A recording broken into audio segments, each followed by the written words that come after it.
I'm sitting with two absolute legends when it comes to property market reports. We've got Grant and Rory from Dataloft. Chaps, let's talk about the four methods of communicating how estate agents can talk about the property market and make themselves look awesome. Talk to me.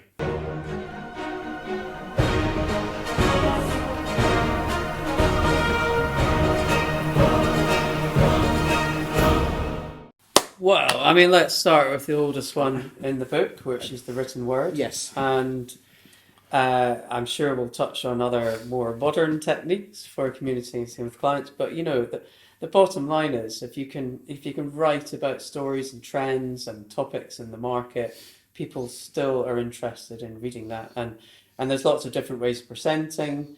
That you and I both we both produce market reports, which is an obvious place to house Yes. some bit of written commentary. But when you're talking about social media, you're talking about blogging, etc. Articles on your website, little kind of did you know stats on the market on social media that start conversations. They're all really important. But what's your view on that? Okay, you're absolutely right. I mean, let's be honest, there's people on this sofa who are younger than us. Yeah, do you want to know, should we name them? Who's the youngest? We're talking about marginal I might gains look the oldest, but I'm the youngest. Okay. There's two people with hair and one without. Okay then. Yeah, but these youngsters, they all shave it off. Yeah. Let's get back to the point. Is there an ideal length? This is an open question, which I'm going to throw back. Yeah. Of written word article. I think this is a really good question because I think my view is, or my opinion is, will in society now, will we read, like example, social media, big text worded thing on social media, would we absolutely read it? Who's the we? question. Well, would the consumer? Okay. Who's the consumer? Customer. Okay. Who's the customer? Well, Come on. Is it could landlords, vendors, people, it could be any one of buyers, them. sellers? Could be any one of them. So again, I think the big question we've got to decide is who is the content for? Yeah, exactly. Yeah. Because if we don't know who I think that's the big question is. Yeah. So who's it for? So so are we writing? Do you think a content which will attract buyers or tenants? Let's start with is going to be interesting to landlords and vendors, and also is what's interesting to an owner of interest to a landlord? Probably not. Could be. It can be both. It can work both ways. I mean, we write reports. Yeah. All of us. Do we do it to attract the demand side, which is buyers and tenants, or do we do it to attract the supply side, which is landlords and vendors? So we actually mix it up. So we have specific. We have That's where I'm going wrong. reports. So we have reports about the sales market, which are mainly aimed at attracting vendors to a particular agent who's sharing that report, or just staying in touch with people. Yes. We have lettings reports, which we tend to aim, our clients tend to aim at landlords to keep them up to date with market conditions. Because let's be honest, agents are paying the bills and they want more landlords and more vendors. We are about to introduce a new homes report on Inform. Okay. So there's obviously a growing trend, and it's an absolute no-brainer in estate agents to get more business from developers. So very much we're going for the supply side of getting more vendors and more landlords to use the agency, and obviously more the new homes bit is a side issue. Yeah. So again, now, Grant, you said the younger generation won't read so much. Mm-hmm. Yeah. Yeah. What's the average age of a landlord? Isn't it? Well, I think it depends. Okay then. Well, let's have a bit of fun here. Male or female? Mostly. I'd probably say male. It's quite close, I should think. Okay then. Okay, are they more likely to be below 40 or over 40? Over 40, I would say. Are they likely to be lower class or middle class? Middle class. Middle. Are they likely to already own their own home Yes. or not? Yes. So by demographics, most landlords are middle class, middle-aged, middle senior management, male or female, almost irrelevant. Yeah. Okay. Mm-hmm. So these are the people that I think read the Times, Telegraph, those sort of things. Times, yeah. Yeah. Yeah. Surely those people. So if you were going for a demographic with say 18-year-olds, which is more your tenants, then you almost need like pop magazine, bright lights, whiz bang stuff. To be honest, I agree. I don't know. We So It's a really always good try. question, yeah. So when we put together a report, we always break it up with a mixture of visual and words. So we actually, you are so right. yeah. So we always presume that there's a very small attention span. So we might have one block of words, but then we'll bring those words to life visually. And so, that might be charts and bar charts and things like that. But if we can, we'll take it to the next level, because certainly, if you're consuming or if you're getting used to an agent by looking at their social media channels, and you've got that slightly lower attention span, you're going to want to see something visual and something that will stand out. I would 100% agree with you. About 2 years ago, we started putting graphs out with the written articles, and the take-up rate was so much better because it works really well. I think it's getting the balance right. Okay, let's come back to the original length of article. Do you have an opinion on that? I do, but I want yours opinions. Yeah, I mean, to be honest, even in a blog, we wouldn't do more than, say, 300 words max, and that would be interspersed with some charts, with some visuals, or even some photography. So and I really don't think that even the the newspaper readers in our demographics are going to have much more time on their hands to read them. I'm going to have to disagree with you, but professionally. What we've found is really short stuff works and really long stuff works. How long's the long stuff? 700-800 words. Right. As long as it's written in a style with a start, Yeah. intrigue, A story. Yeah, and a good if tip. there isn't, Yeah. and I tell you, you know what you said earlier on, which I thought was bang on, is you've got to hook them with a great title, and the first paragraph is so vital. Interesting, you said story. If you add an element of story into the first paragraph, it sucks them in. But again, it's just different. I mean, we actually work with a lot of clients who are PR agencies, and so they come to us because they've got a client like a big developer, like Redrow, for example, who want to get some column inches in the press. And so for them, it's all about the story. It's about finding a really interesting angle. And then what really helps the PR companies is that they have a bunch of stuff like charts and infographics and things, as well as the text to send to the press. Because the one thing I'm particularly impressed, that I think there's no one in the country that comes anywhere close to you guys, is, let's move on to the second element, which is pictures and graphics, is not necessarily graphs, but infographics. Yeah. If you don't mind me saying, yours are amazing. And every time we see you at one of the trade, you always mention those infographics, and I think you just blow. Yeah, you blow us all out the water. It's amazing, and I always say to them in the office how we come up with 8 a month, but how we come up every single week, and we mix it up with residential sales, infographics, and lettings. Because you do know that there's plenty of people that use both of us. Yeah, isn't that amazing? I know. I spoke to one last week, but no, absolutely. I think it's important. As we said, society now, when it's on social media, we tend to scroll down quickly, and if something catches our eye, we're likely to look at it. And I guess that's the beauty of the infographics that we do. You've seen them; they're very bright, they're colourful, they tell a story. They come. It's very difficult. I mean, the amount of people that just put a photograph of their town centre, doubles dishwater. Yeah. But by putting an infographic on, And we there's always make it topical. So like this, the latest one we've just launched is Wimbledon Week. About Wimbledon property prices and prize money. If no one's interested in tennis and it's on someone's feed, they're likely to look at it and be drawn to it, and that's then done its job, I guess. Yeah.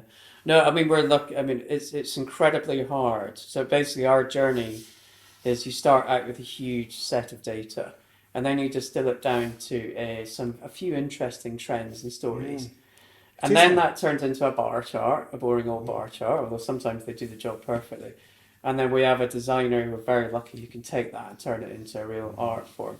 And that's not just on Inform where we publish infographics. When we do reports for KFH or Foxtons, or we bring Repeat data to life, we'll always kind of have a centerpiece, which is a topic or an interesting trend, and we'll bring that live. So it might be looking at the premium I love for that waterfront report you did about 6 months ago. Thank you. Yeah, no, it's lovely because they've obviously got this fantastic set of data, and And what they wanted to do was bring that to life and share that with their customers. It's not about just regurgitating data. It's not. It's making it into Yeah. something that's palatable and interesting to the punters. And we know that that's really virtually impossible to do if you're an agent with all your other jobs and stuff. So that's where you and us come in.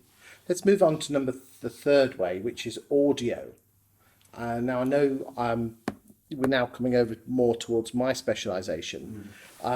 There are actually a few agents out there that are doing a podcast on their local property market and actually getting your reports. Yeah. I'm not joking you. That's, yeah, really good idea. Okay, getting your reports and reading them out. Yeah. Can you believe that? To be honest, I hadn't thought that's a great idea. Okay. I think, really good idea. So a big tip for you boys and girls out there, because, and again, how do you create a podcast? Well, have you heard this website called Google?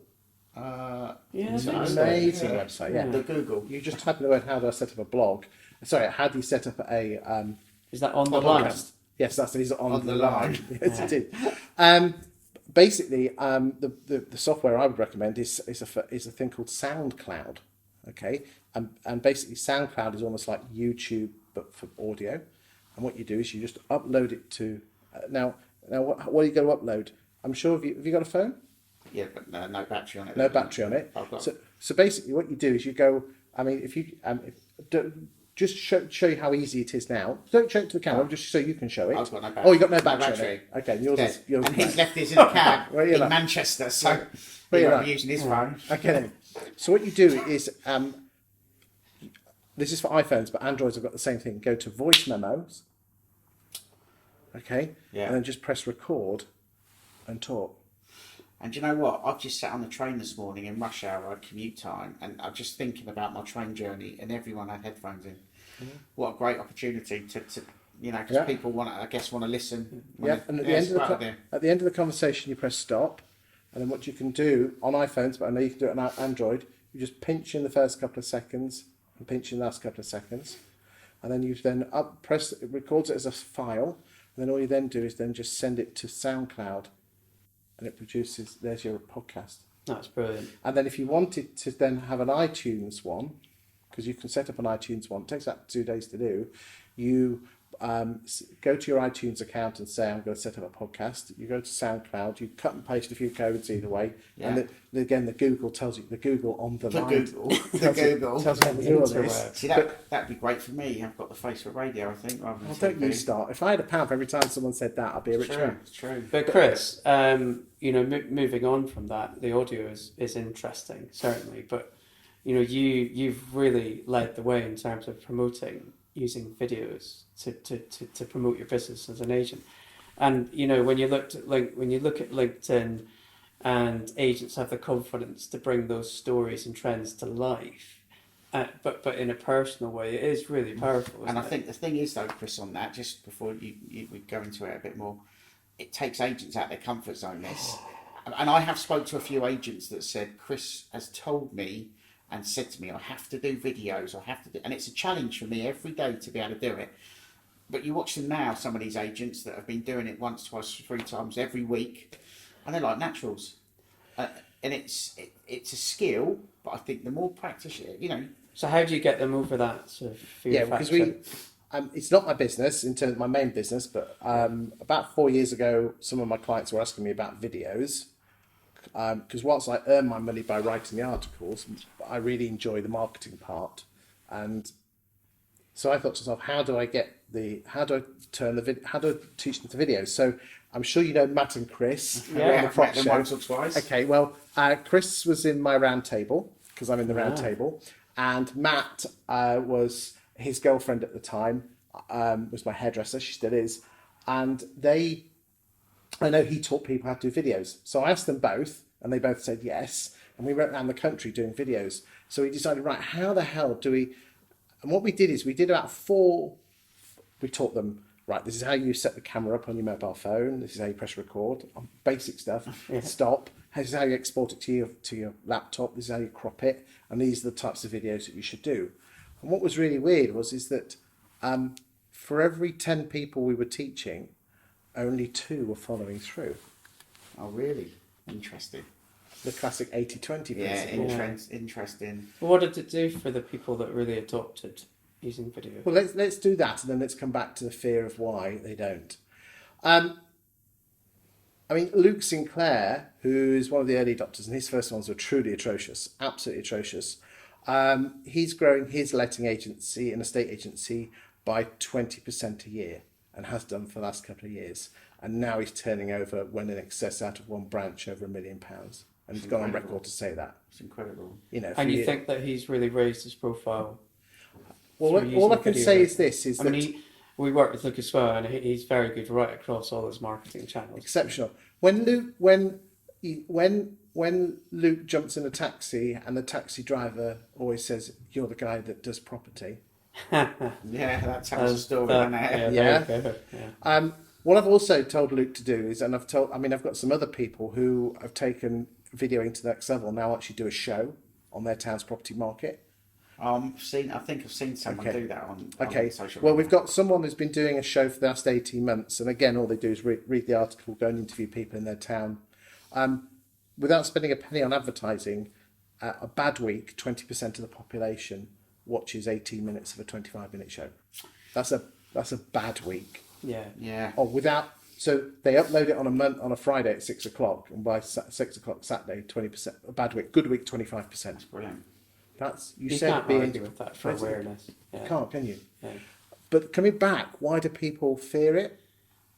Why It's do not you, natural. I think it's. what if I said to you? I mean, you're here now, but what if I actually turned the camera around and said, right, talk to that for the next 20 minutes? Yeah, I guess. How would you feel? I think it would be a bit uncomfortable A bit on edge, yeah. Why? because I think I feel I wasn't rehearsed. I hadn't sort of. Okay. But what are your feelings? Why are you feeling that way? Don't Being to a embarrass failure. yourself. Okay. Yeah. Feel a failure. Fear of failure, looking at twat? Yeah. Basically, yeah. Yeah. Nice words, yeah. Yeah. If you Fear go of back, running out of things to say. yeah, of course. okay. But you're okay now, aren't you? Because you're having a conversation. It's the looking down the camera, there, Yeah. looking at, Yeah, looking yeah, at. yeah. People don't want to look silly, stupid, and people don't want to judge them. Other people judge them. And if you think about it, by going on camera, that's going to be there forever, and people are going to say, "Well, are people going to laugh at me, deride me?" And what it comes down to is that you've got this thing in your brain, your lizard brain, which is designed to keep you alive. That's its job. And it knows you don't go near saber-toothed tigers, you don't go in dark places, and you basically don't piss off the tribe leader when you're in a tribe, because every animal is a tribal, like a pack animal, aren't they? What happens if you get kicked out of the tribe? What happens to food? You're in caveman times. Yeah. You die. Oh, okay. What happens to food if you're kicked out of the tribe? You don't get any. You have to. What about warmth, shelter, Don't get any safety? of that Okay. You certainly don't get any good stuff either. So basically, no, that's the bonus. Let's bring it back. Okay, if you've got no food, shelter, warmth, you're likely to die. So basically, this lizard brain in your head is designed to don't piss off the tribe leader, because you'll get kicked out. No food, no shelter, no warmth. You'll die. So what happens is that you heard of stage fright. Yeah. Stage fright. It's the same as best people don't like best man speeches or public speaking. It's because you're looking in the camera thinking, and your amygdala doesn't know it's a camera. All it knows is, if we F this up, we'll be kicked out the tribe because everyone will laugh at us. And what you have to do is teach it that it won't kill you. No. Yeah. And I look at some agents that have adopted the video. Some of the clients that use us, and the first couple, Atrocious. horrendous, but they didn't give in. And No gift for that. What you've got to do is, can you remember the first time you were intimate with someone, the first time that you went on your first free valuation? If I judged you, yeah, because you Yeah. were a shit hot valuer, Yeah. if I judged your performance on your first 5 free valuations, Yeah. would you likely be a great estate agent 5-10 years later? no, No. So someone looked at you and trusted you enough to follow through. yeah, absolutely, Yes. yeah, And it's the same with videos. You have to do them and hit the word publish. There's one agent that I know did 300 videos and didn't hit the word publish. really. Did 300. But The you art. didn't Do do it. you know what the art is? Because we teach people how to do it. Just set out to do a bad one. You're not going to be any good. No. So why don't you set out to be a bad one? Hit the word publish. No one's out there looking for your videos. No. No. What's the most? Often it's glancing at it on social media and getting the feel that they're out there and they're Yeah. active. I tell you right now. Do you know what the worst thing is? once you started, is to carry on with it, because it takes. I mean, I've been doing it now for 2 years, and I'm only starting to reap the rewards now. Yeah. Out of curiosity, on average, how many people watch your videos then now on social media? Now, here's a huge tip for you boys and girls out there. Yeah. If I upload a video to YouTube and then share the YouTube link on social media, if I get 50 views, I think I'm doing well. If I physically upload the actual video to Facebook or LinkedIn, a bad one gets 1,000 views and a good one will get 6,000 views. Yeah, it's good, isn't it? Just No. Don't worry about the numbers, because that's the next thing that'll screw your head up. Yeah. Yeah, worrying about how many people have viewed it. Worrying about the engagement. Yeah. The job, it comes back to the reports, because, let's be frank, all of us, you and us, and David from Resi Analytics, there's 3 firms out there that write reports about what's happening in the property market. All of it is content marketing. Mm-hmm. And the job of content marketing is to produce great information that people would miss, valuable, intriguing, educational, that people would miss if you stopped doing it. The problem is you can't measure this stuff. No. You can't measure the ROI of a report. And I don't know about you, but the amount of when agents come back saying, I've been doing it for 3 months and I haven't done anything back. I had someone last week say to me, he'd signed up and he said, I've put 2 graphics on social media and I've got no responses. You know, and that is, we go back to that here and now mentality that we spoke about earlier. You know, they want things, everyone wants something now. And it is, and we're trying to build, metrics and to help agents with that, because it is about, I guess it is, it's one of those things you can't maybe put. Can you measure friendship with a number? Can you measure the love you have with your wife with a number? Can you measure trust? I don't have any of that. So. Okay then. Can you measure trust with a number? No. Can you measure reputation with a number or a stat? No, these things take a long time to build. Can you buy trust? You said trust. Can you buy trust? No. Do you have to? What do you have to do? earn it. Of course you do. And that's the thing is that if you're an estate agent and you want quick wins, I'll tell you now, there's only one thing that will get you quick wins: bloody door knocking. But then you've got the sodding balls to do it because you're afraid of the word no. So what you want to do? Talk about yourself or your firm and how big your market share is, or you're actually going to, I love it when he goes off on one like this. Sorry, it really pisses me off. All right, but how many agents out there? How many? Oh shit! Sorry, Come on, now keep going. Keep going. Okay, we look at the sports stars.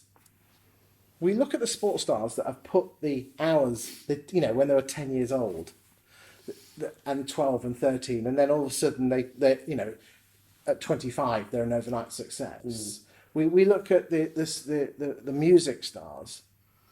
No one in this world. The only overnight success in this world is winning the lottery, and we know what the bloody odds of that are. Yeah. You've got to put the sodding hard work in. You've got to earn the trust, and if you want quick wins, well, either go door knocking or leave sodding estate agency. Yeah. Sorry, right back off.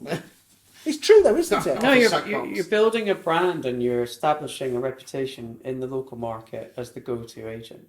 And that does not happen overnight. That requires a lot of consistency, a lot of sticking with it. I tell you now, with the advent of the internet and commoditisation, because let's be honest, if Amazon get hold of bloody estate agency, they've got hold of most things. People think purple bricks are dead. They're not. Even if it's purple bricks Mark II, I don't give up. Yeah. There's always going to be someone that can do it cheaper, quicker, faster, better than you. The only thing we have, which Amazon can never get off us, is brand. And do you know what, Chris? Actually, you say that. I think that when we went to this leadership live last week, it was said there. If I ask agents most days, what's your biggest challenge? And 9 times out of 10, it'll be online agents, hybrid agents, lower fees. And it's the wrong war, I think. It's the wrong battle. It's only 5% of the... It's the wrong... It's the other 95% of your agents being called out to be one of the... battle. Bring it back. No, but the battle... I think the battle is the customer journey. That's, it's winning that war. It's making sure everything you do centres around the Get inside their heads. Yeah. I mean, then there's the question of personal versus company brand, but that's another video for another day. Let's leave it at that one, boys and girls. Thank you very much. Okay. Cheers. Thank you, Chris.